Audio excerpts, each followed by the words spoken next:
আসসালামু আলাইকুম। আমি কৃতজ্ঞ থাকি, আপনার কাছে কৃতজ্ঞ থাকবো। মঙ্গলবার রাতে গুলশানে চেয়ারপারসনের রাজনৈতিক কার্যালয়ে অবসরপ্রাপ্ত সামরিক কর্মকর্তাদের সাথে বৈঠক করেন বিএনপির ভারপ্রাপ্ত চেয়ারম্যান তারেক রহমান। বিএনপি মহাসচিব মির্জা ফখরুল ইসলাম আলমগীরের সভাপতিত্বে অবসরপ্রাপ্ত মেজর জেনারেল ফজলে এলাহি আকবরের পরিচালনায় এই বৈঠক শুরু হয়।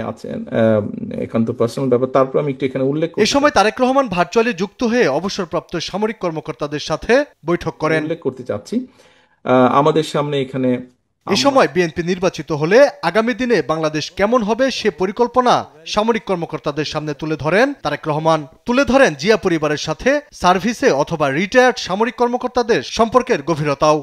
ওনার এই অসুস্থ শরীরের সর্বোচ্চ শক্তিকে এক করে ওই অনুষ্ঠানটিতে উনি গিয়েছিলেন, এবং উনি যখন অনুষ্ঠান থেকে ফিরে আসেন তারপরে আমাদের সাথে কথা হয়েছিল।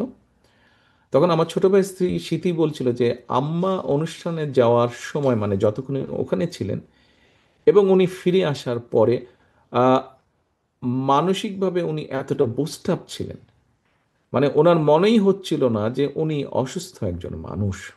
আর বোধহয় বুঝতে কারো বাকি থাকে না যে আপনাদের সাথে, আপনি সার্ভিসে অথবা রিটায়ার যে অবস্থায় থাকুন, আপনাদের সাথে জিয়া ফ্যামিলির বোধহয় সম্পর্কটা কি। আমি এই পুরো বিষয়টা, এই ছোট্ট ঘটনা দিয়ে বিষয়টি বোঝানোর আপনাদের সামনে চেষ্টা করলাম।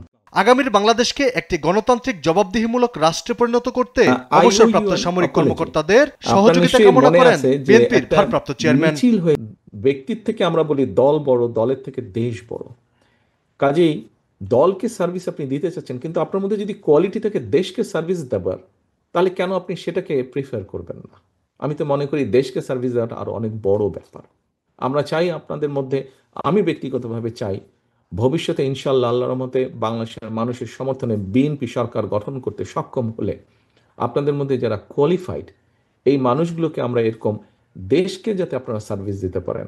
পূর্ব নির্ধারিত এই বৈঠকে 101 জন অবসরপ্রাপ্ত সামরিক বাহিনীর সদস্য উপস্থিত ছিলেন বলে বিএনপির পক্ষ থেকে জানানো হয়। সেই মিছিলে তো আলী আক্কাস আকাশ, দেশ টিভি, ঢাকা। হট্টগোল। আপনি আমাকে একটা কোনো কিছু বলেছিলেন।